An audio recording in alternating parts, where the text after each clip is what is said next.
GRIMORA. I never believed in hauntings. Not really. Not until the winter I moved to Ashford Cove, a small coastal town in Maine, where the fog rolled in so thick at night it could erase every landmark and leave you stranded in silence. I wanted a quiet place to start over, far from the city and far from anything that reminded me of the year I'd rather erase. That's what drew me to the old Winslow house, a white two-story farmhouse sitting alone at the edge of a forest half a mile from the shore. It looked peaceful from the listing photos, weathered, yes, but bathed in sunset light, with a huge wraparound porch and tall pine trees guarding it like sentries. The real estate agent barely unlocked the front door before pressing the papers into my hand. She didn't bother with the tour. She never smiled. She never looked directly at the house, only past it, keeping her coat tightly wrapped even though the day was mild. When she left, she didn't say goodbye. She just said, "Don't stay after dark your first week," and hurried to her car like something was chasing her. I told myself it was just small-town superstition. Every place has its stories, urban legends to keep kids in line, tales to scare tourists. I laughed about it on my first night, unpacking boxes in the dim yellow glow of the single working lamp in the living room. The house smelled like cedar and dust and old paint. The wood floors creaked under every step. Outside, the wind hissed through the pines like an ocean wave, but it didn't feel empty. Not in the way a house should, when only one person is inside. There were moments when I stopped unpacking because I could swear someone was standing behind me, watching me. I'd turn, pulse quickening, but the hallway would be vacant, stretching into darkness. The silence felt thick, almost living. Around midnight, the wind died completely. The house settled. The night outside was painfully still. I was headed toward the kitchen when I heard it for the first time. 3 slow knocks, not at the door, from inside the house. They came from the upstairs hallway, muffled but unmistakable. I froze, breath caught in my throat.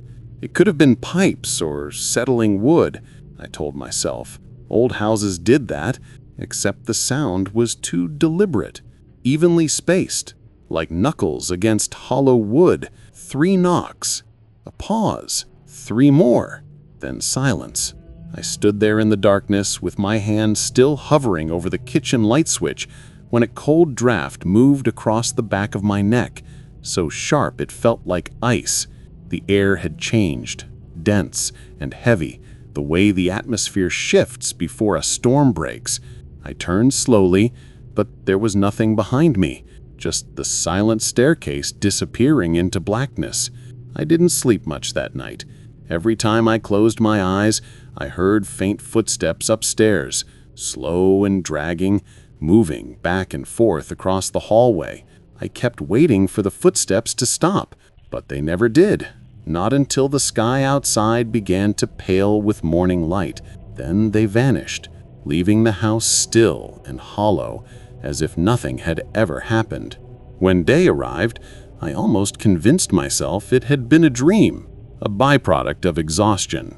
But the next morning, while making coffee, I noticed something that hadn't been there before. Deep scratches along the wooden banister of the stairs.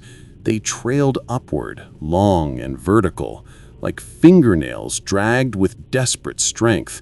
The marks were fresh, raw wood exposed beneath the varnish. I felt my chest tighten. I reached out, my fingertips brushing the grooves, and a chill climbed my spine. They were real. Someone, or something, had clawed at that wood. That evening, I walked into town, trying to distract myself. The only cafe open was a narrow place along the main street called Harbor Brew. It smelled like roasted coffee beans and cinnamon.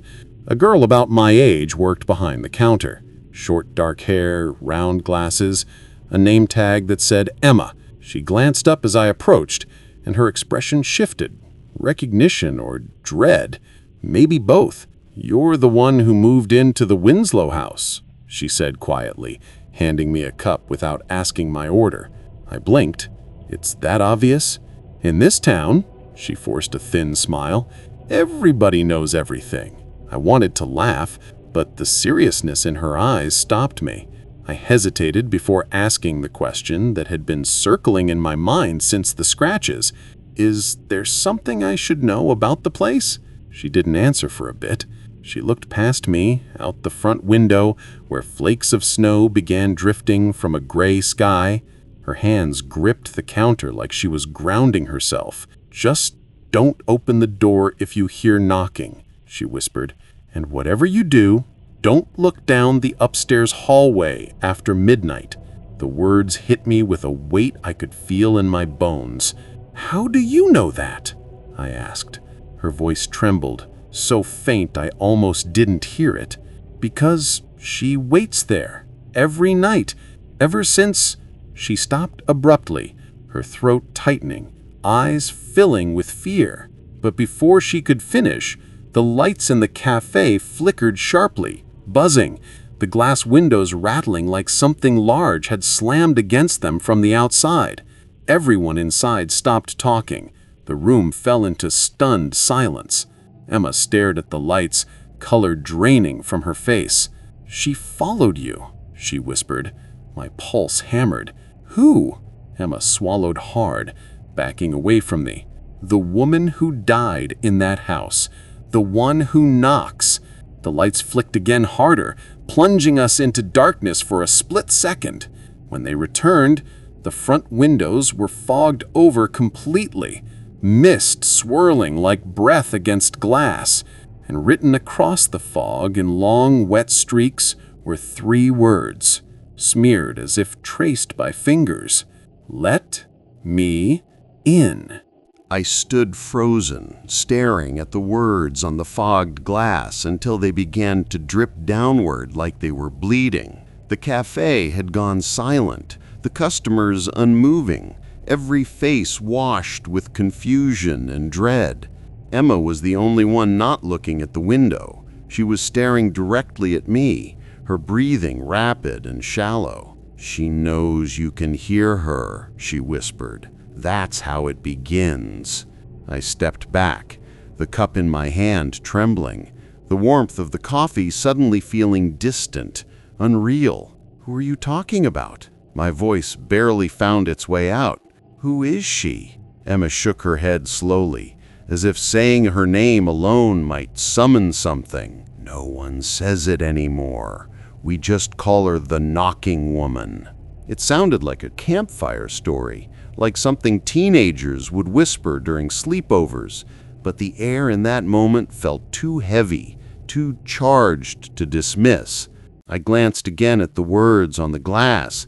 The letters were uneven, the lines shaky, not like they'd been traced by a fingertip, but by hands trembling in agony. The customers shifted uneasily. One man stood up and tried wiping the words away with his sleeve, but the message clung stubbornly, smearing into larger streaks that distorted into the shape of fingers dragging down the pane. I felt something building behind me, a pressure in the room that made the hair on my arms rise, a sense that someone was standing right over my shoulder, leaning close enough for breath to touch my neck. I didn't move. No one did. Then, the bell over the cafe door jingled abruptly as the door slammed open to the street, though no one had touched it. A cold wind swept inside, hard enough to topple napkin holders and make cups rattle against their saucers. Emma grabbed my wrist. Her hand was ice cold. "You need to leave, now. She finds people who are alone. She latches on. If you don't break it early, it never stops." "What's happening?" I asked, my voice cracking despite me. "She's looking for a way in. You heard her knocking, didn't you?" I didn't answer. I couldn't. The wind died as suddenly as it began. The cafe fell still again, except for the faint hum of the refrigerator behind the counter. The windows were now clear, as if nothing had ever been written on them.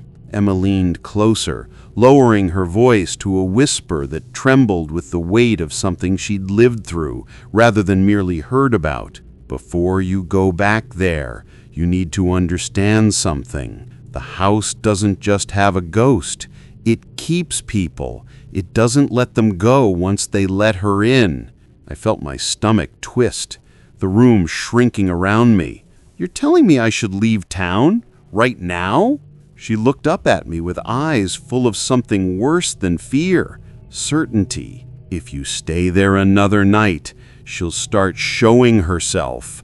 And once you see her face, it's already too late.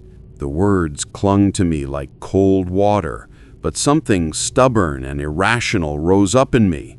I didn't want to run. I didn't want to be the kind of person who abandoned everything because of shadows and superstitions. I shook my head. I don't believe that. I'm not going anywhere. Emma's expression collapsed into something like grief. They all say that.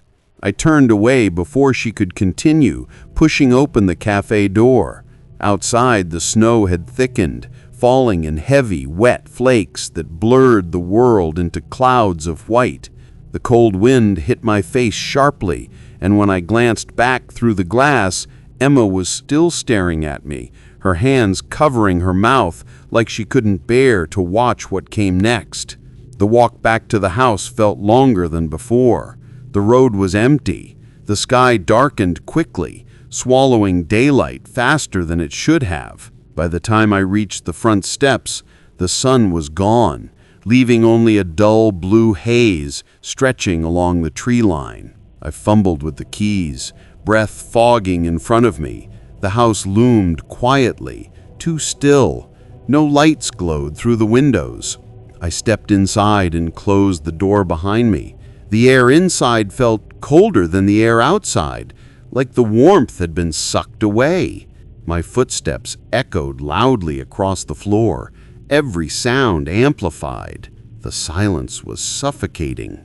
I set the keys down on the table and reached for the lamp, but before my fingers touched the switch, I heard it again. 3 knocks.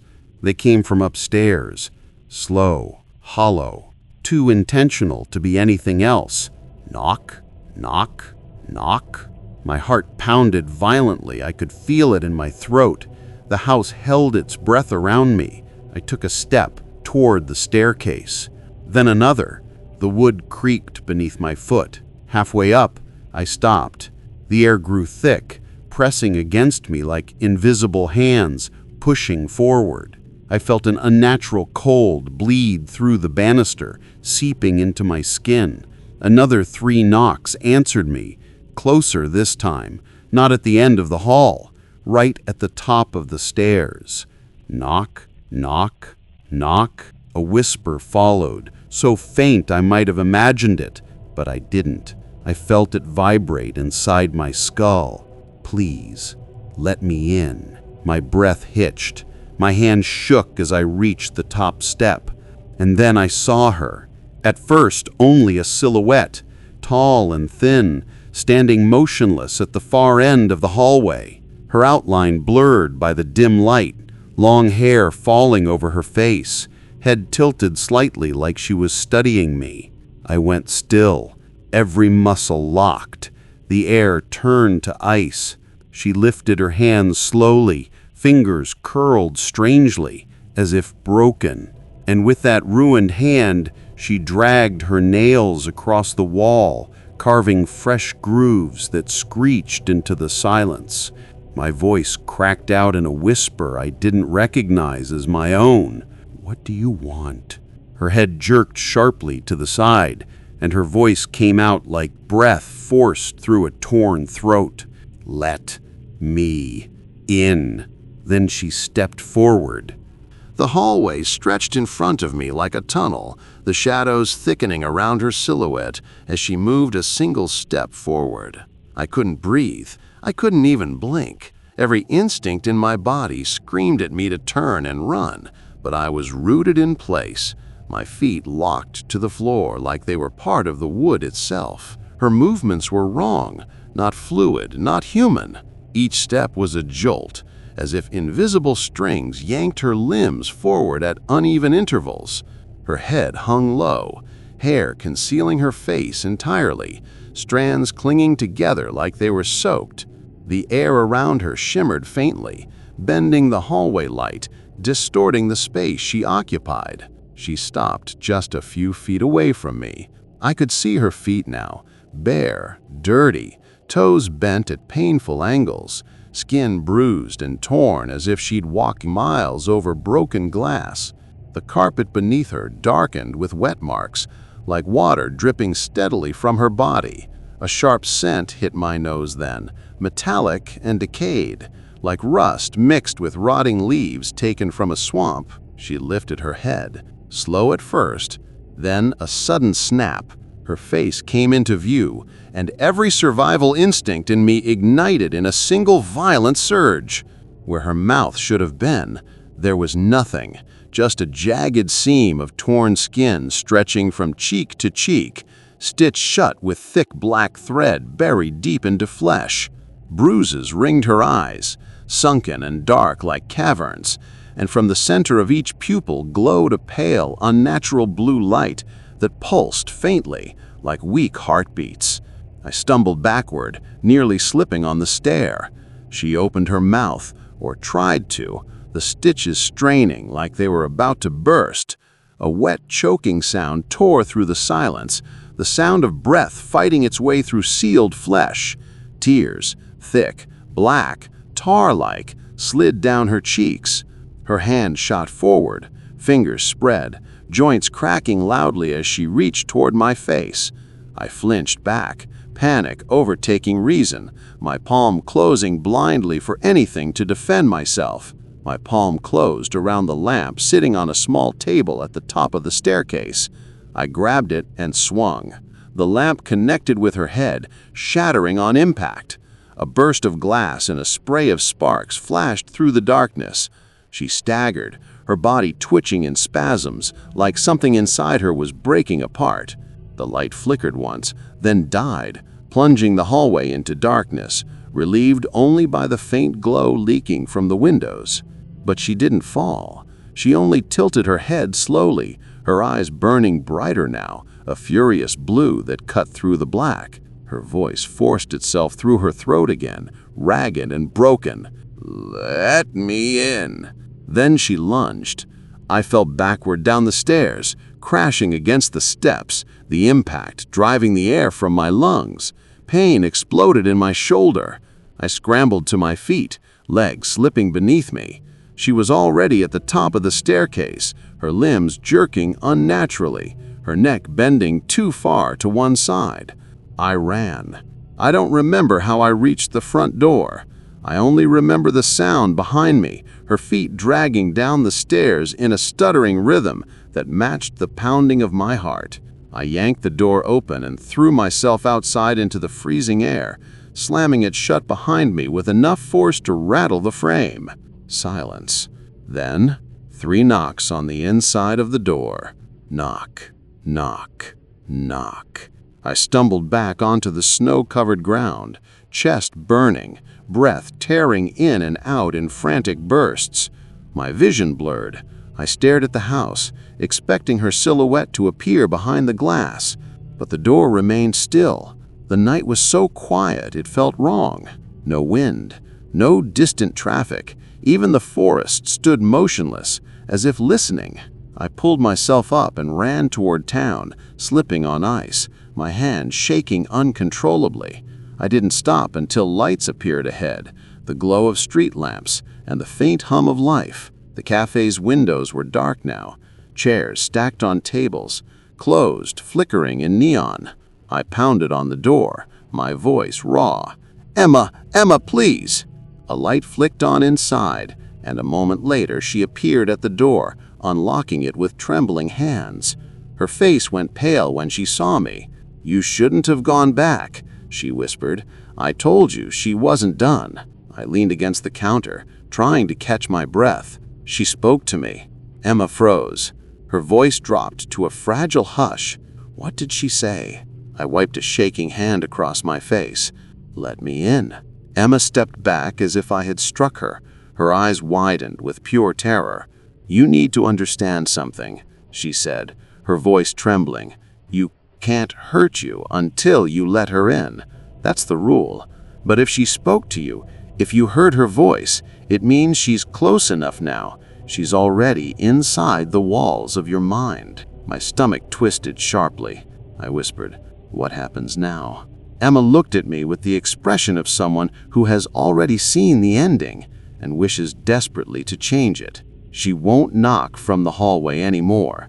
From now on, she'll knock from inside your room." The lights in the cafe flickered again, humming violently. Then, from somewhere impossibly close, right beside my ear, knock, knock, knock.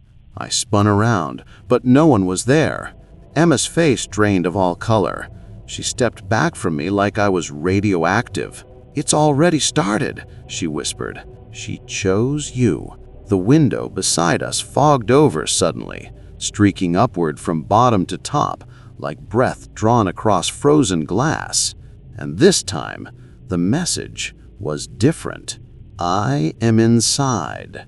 The words smeared across the glass, "I am inside," seemed to pulse, the lines thickening as if the letters were alive and spreading. I stepped back instinctively, nearly knocking over a chair. My mind was spinning, my breath shallow and uneven. I wasn't cold, but my hands shook violently, like my body understood something my brain refused to accept. Emma stared at the window as if she'd seen that phrase before. Her voice came out hollow. "She's not just haunting the house now. She's in you. It starts with knocking, then the voice. Then she shares what she wants you to see." I swallowed hard, throat tight. What does she want? Emma closed her eyes as if searching for strength, her voice breaking. "To finish what she started. And she uses your mind to do it." I leaned heavily against the counter, trying to stay grounded. My vision blurred at the edges, darkness creeping inward like ink spilled in water. A sharp pain shot through my skull, sudden and piercing. I gripped my temples, teeth clenched against a groan. And then everything shifted. The cafe lights dimmed, flickering violently, and the room tilted sideways. The sound of wind roared in my ears even though the air was still. My heart pounded, but the rhythm warped, echoing unnaturally. The floor seemed to ripple like water. Emma's voice sounded far, far away. "Don't let her take you. Fight it." But I couldn't answer. The darkness swallowed my vision completely. When sight returned, I wasn't in the cafe anymore. I stood in a long hallway lined with doorways on both sides. The wallpaper peeled in strips, stained with something brown and old. The lights flickered overhead, buzzing weakly. The air was thick with humidity, smelling of mold and old blood. Somewhere ahead, a woman sobbed, not loud, but broken, tired, hopeless. My feet moved on their own, dragging forward as if pulled by invisible hooks. No matter how hard I tried to stop, I kept walking. My fingers brushed against the wall, rough and flaking beneath my touch, splinters catching in my skin. The sobbing grew louder, echoing through the corridor. I turned a corner and saw a door at the end, heavy, metal, rusted. The crying was on the other side, desperate now, choking around breathless gasps. Someone was begging. "Please, please don't do this." A man's voice answered, deep and cold, filled with rage, so venomous it poisoned the air. "You don't get to leave me. You don't get to take anything from me. You belong to me." She screamed then, or tried to, but the sound cut off abruptly, muffled, like she'd been gagged. My hand reached toward the doorknob, even though I tried to pull back. My fingers brushed the metal. It burned like fire, searing my skin. I cried out, but no sound left my mouth. The door swung inward with a groaning shriek. Inside was a small room, walls covered in handprints smeared in dark brown. Chains hung from bolts in the ceiling. On the floor, illuminated by a single dangling bulb, knelt the woman I'd seen in the hallway earlier. The same torn hospital gown, the same trembling limbs, the same stitched-shut lips spilling black tears. Her hands were bound behind her, wrists raw and torn. A man towered over her, face hidden in shadow. He gripped her hair tightly, yanking her head back, exposing her throat. His voice hit me like a physical blow. "You die when I say you die." She made a muffled sound, struggling, body shaking violently. The man reached into his pocket and pulled out a curved blade, the metal glinting under the weak light. I tried to scream, to run, anything, but my body refused to move. Tears blurred my eyes. He leaned down, pressing his mouth to her ear, whispering something that made her cry harder, shaking uncontrollably. "You'll knock forever until someone lets you in." Then the blade slashed across her throat. Blood sprayed the walls, hot and thick, covering his hands, the floor, her bare feet. It poured in streams down the front of her gown, pooling around her knees. Her body convulsed, twitching violently, but she didn't collapse. She lifted her head slowly, eyes glowing with the same blue light that had burned through the darkness of my hallway.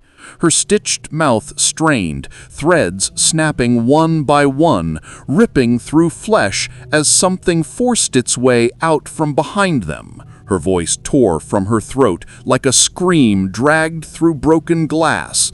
"Let me in!" The world fractured.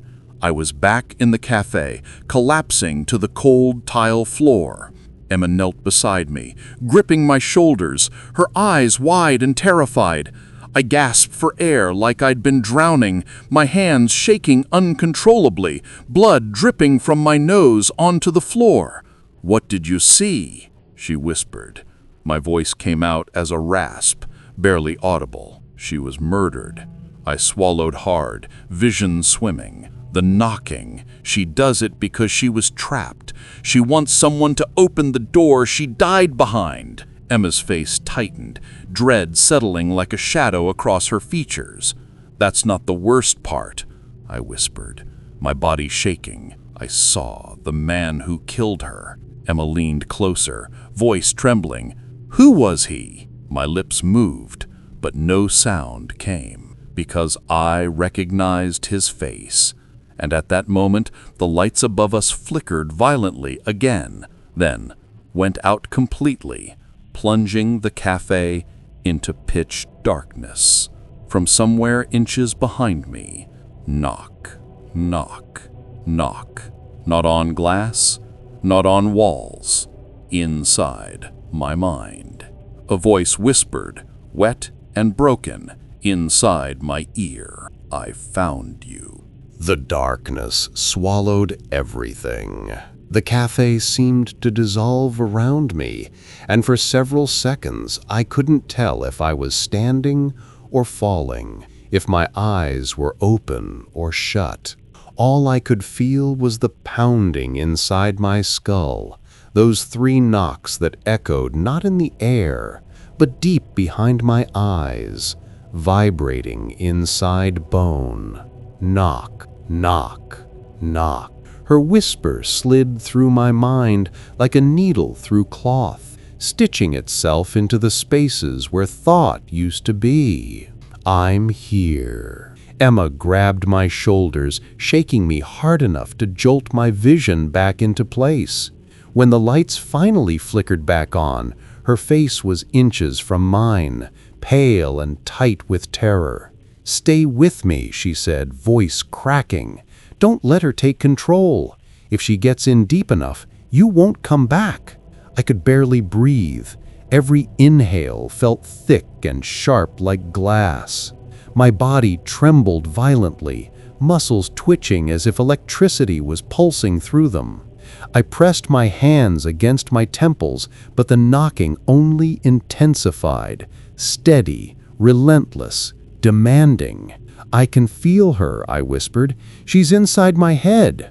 Emma stepped back, running both hands through her hair, panic rising in her voice. "This is happening faster than it should. It took weeks for the last person. Why is she moving so quickly with you?" I knew the answer before I spoke it, and saying it out loud felt like signing my own death. "She knows me," I breathed. "I saw his face. The man who killed her. I know him." Emma stared at me, waiting, but I couldn't form the words. The truth pressed against my ribs like a blade. My pulse hammered in my ears. The knocking in my skull grew louder, rhythm tightening. Knock, knock, knock. The room tilted again, blurring at the edges. I stumbled, gripping the counter to keep from collapsing. Emma reached for me, but I jerked away as a wave of dizziness tore through me. My knees buckled. She caught me by the arms just before I hit the floor. "Look at me," she said sharply. "Don't disappear on me. Who was he?" The words felt like broken glass tearing through my throat. "My father." Emma's breath caught. For a long moment, silence stretched between us. "He died when I was 17, I whispered. "Car accident. At least, that's what I was told. My mom never talked about him after that. We moved, changed our names. She was terrified of something, but she never said what." Memories began threading together, shadows of arguments behind closed doors, bruises my mother tried to cover, the way she flinched every time the front door closed. My stomach churned. My hands shook uncontrollably. He must have been the man who killed her. He must have used another name, another life. My voice trembled. And now she thinks I'm him. Emma's eyes filled with horror. "That's why she found you. Blood ties. She follows what she recognizes." Suddenly, a sharp sting cut through my arm, like claws raking down flesh. I gasped, staring down as long red scratches appeared across my skin, fresh, bleeding, forming in real time without anything touching me. Emma stared, frozen. "She's trying to break through the barrier of your body. She wants to wear you like a doorway." My breath trembled out in shallow gasps. I pressed my hand against the bleeding marks, but more formed across my chest, burning as they carved into skin. Knock, knock, knock. Inside my skull, the sound exploded, louder than thought, louder than anything. I doubled over, screaming without sound. And then, everything went silent. Completely, utterly silent. The kind of silence where even breathing disappears. I lifted my head slowly. Emma was standing in front of me, but she wasn't looking at me anymore. She was staring past me, eyes widening, face draining of all color. Her voice came out in a whisper, so thin it nearly disappeared. "She's standing right behind you." My blood turned to ice. I felt it, an unbearable cold against the back of my neck, like someone exhaling inches from my skin. My limbs locked.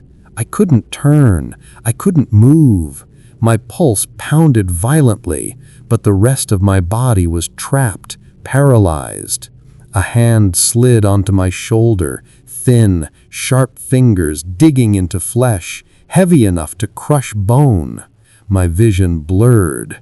And then she leaned close, her breath dripping into my ear like liquid frost. "I'm not asking any more." My jaw clenched against a scream, but no sound escaped. Every muscle trembled uncontrollably. Emma reached toward me, panic flooding her voice. "Fight her! Don't let her in!" But it was too late.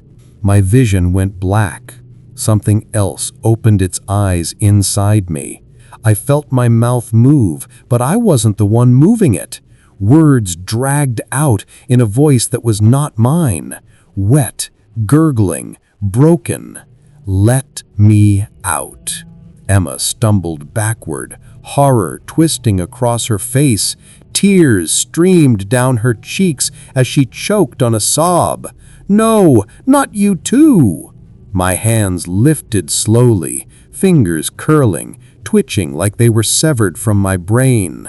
I could see my reflection in the cafe window, my eyes glowing the same unnatural blue, pulsing like dying stars. She was inside me, and I couldn't get her out. I could feel her inside me, like ice invading veins, flooding through every nerve. My body was no longer entirely my own. Every movement felt delayed, puppet-like, driven by something pulling the strings from beneath my skin. My heartbeat shuddered in an unnatural rhythm, fast one moment, painfully slow the next. Emma stood a few feet away, trembling, unable to decide whether to run or try to save me. I tried to speak, tried to force control over my mouth, but only a wet gurgle escaped, my lips twitching uselessly. My hands jerked upward, fingers twisting violently, like they were breaking themselves into new shapes. The glowing blue reflection in the window brightened, pulsing stronger, eating through the color of my irises. Emma stepped forward cautiously, hands raised not in defense, but in desperate pleading. "I know you're still in there," she whispered, voice trembling. "Fight her. Don't give her full control."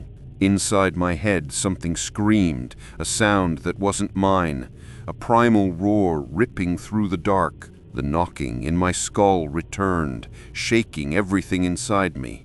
Knock, knock, knock. Fire exploded behind my eyes, my body convulsed, knees buckling. I hit the ground hard, palms slamming onto the cold tile. I felt blood drip from my nose again, warm against my upper lip. The cafe lights flickered wildly, humming like they were on the verge of burning out. Then the vision struck, violent and instant, ripping me out of the physical world. I was back in the hallway, but it wasn't the old building anymore. It was my childhood home. The narrow walls, the faded yellow paint, the framed photographs tilted from years of slamming doors. I smelled my mother's perfume, lavender, and something else underneath it, fear. I heard shouting inside the living room, my father's voice, furious, venomous. "You think you can leave me? You think you can take him and disappear? You're nothing without me." My mother's voice shook with panic. "Please, stop. He can hear you." "I don't care what he hears." The sound of breaking glass snapped through the walls. A short, choked scream, something heavy crashing, and then silence. My heart pounded violently, echoing through the hallway. A younger version of me, maybe 7 or 8, stood frozen in the corner, covering his ears, crying silently. I reached toward him, wanting to touch his shoulder, but my hand passed through him like smoke. The front door slammed open. My father stormed out, breath ragged, face twisted with a rage that burned through his eyes like acid. He grabbed car keys from the hook, the metal clanging sharply, and shoved open the door. Tires screeched outside, engine roared, and then he was gone. My mother collapsed to her knees, sobbing into her hands. The vision blurred, glitching at the edges like a damaged film strip. A shadow slid across the floor, pooling near the walls, stretching upward.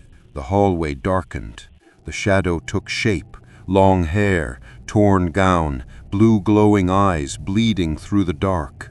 The knocking woman stepped closer, her body trembling with rage that radiated like heat. Her voice crawled into my mind, echoing around the memory like a whisper against the bones of my skull. "He left me there. He locked the door. I begged, I cried, I screamed, and no one came." Her Her hand reached toward the younger me, fingers shaking violently. "You are his blood. You will open the door he closed." I stumbled backwards, choking on my breath. "I'm not him." The stitches around her mouth strained, splitting slightly, blood seeping through the torn edges. "But you can pay for him." The world shattered again. I was back in the cafe, curled on the floor, gasping desperately.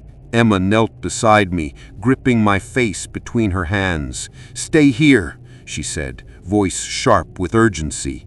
"Don't fall back in. She's trying to replace your memories with hers. That's how she takes control." But the glow in my eyes flared painfully again, and I felt her push harder, deeper, like ice cracking through bone.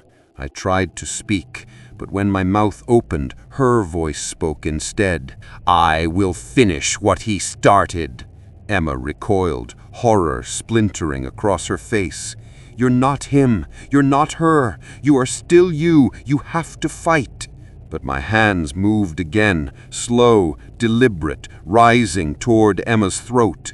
She stumbled backward, tripping over a fallen chair and crashing into the counter. The room shook violently as lights exploded overhead, shattering into sparks. My body stood upright without my command, feet dragging stiffly across the floor toward her. Emma scrambled, reaching into her pocket, pulling out a small silver locket. She snapped it open, pressing it against my forehead. A searing pain tore through my skull, white-hot, blinding, slicing through the darkness inside like sunlight cutting fog. I screamed, collapsing to my knees as the glow in my eyes flickered and weakened. Emma held the locket tightly, tears streaking her face. She hates anything that binds people together. Love, memory, family. It weakens her. Hold on to something that matters to you. My vision blurred again, but not into darkness, into a memory I had forgotten.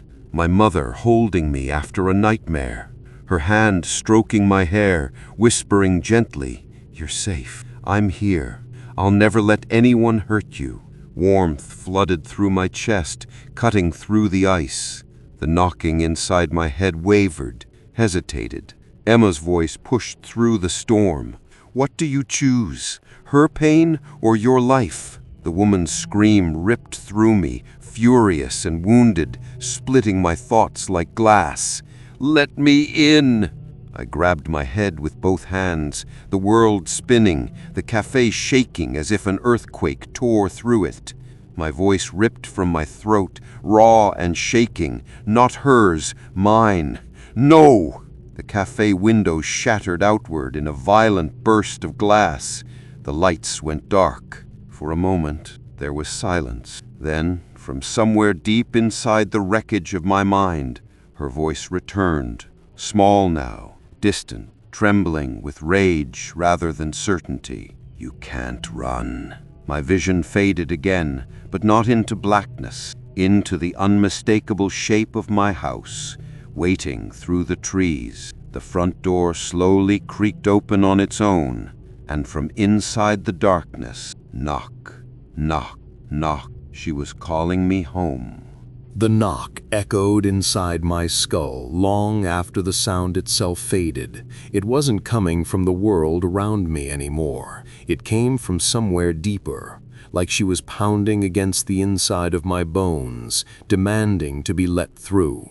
I pushed myself to my feet slowly, every muscle trembling, the world around me swaying like I stood on the deck of a ship during a storm. Emma stepped toward me, trying to steady me. Her face was pale, streaked with tears and fear. "You don't have to go back there," she whispered urgently. "If you step inside that house again, she'll take everything. She won't stop until you're gone." I looked into her eyes, and for a moment I wanted to believe her. I wanted to turn around, run until my lungs gave out, disappear from Ashford Cove forever. But deep down, beneath the terror and the cold and the chaos ripping through my mind, I knew the truth. Running wouldn't save me. She would follow. She was already inside. And if I didn't finish what began in that hallway, someone else would pay instead. Maybe Emma, maybe another stranger drawn to the house, maybe a child who wouldn't stand a chance. The house wasn't haunted, it was starving. I took a slow breath. I can't run. She won't stop until I face her. Emma's voice broke. She wants to destroy you. No, I whispered. She wants to be heard. Emma stared at me for a long second, then pressed something into my hand, the locket she used to break her control. Inside was a photograph of a little girl smiling, missing her 2 front teeth. "My sister," she said quietly. "She lived there before you. I couldn't save her. Maybe you can save yourself." Emotion tightened in my chest. I closed the locket and tucked it into my pocket. Then I stepped into the snow and started the walk back to the Winslow house. The night pressed around me, heavy and silent. The wind didn't blow. The trees didn't move. The world had gone still, like it was holding its breath. The house rose through the darkness ahead, its broken windows glowing faintly from the light inside, though I had left every light off when I fled. The front door stood open just a crack, swinging slightly as if inviting me in. I stepped onto the porch, stopping just before the threshold. The air inside the doorway was freezing, so cold it burned my lungs. The house felt alive, listening, waiting. I pushed the door open fully and stepped inside. The door slammed shut behind me. Darkness swallowed everything, but I didn't move. My heartbeat slowed. The knocking stopped. The silence thickened like fog. Then I heard footsteps above me, moving slowly down the upstairs hallway, dragging, pulling, heavy enough to make the ceiling creak. I walked toward the stairs, every step echoing through the hollow house. When I reached the bottom step, I stopped. The air shimmered faintly. The figure appeared at the top of the stairs. Her torn gown, her twisted limbs, her long hair dripping black down her face. Her eyes glowed through the darkness, bright and furious, burning with a grief so deep it carved through the air like knives.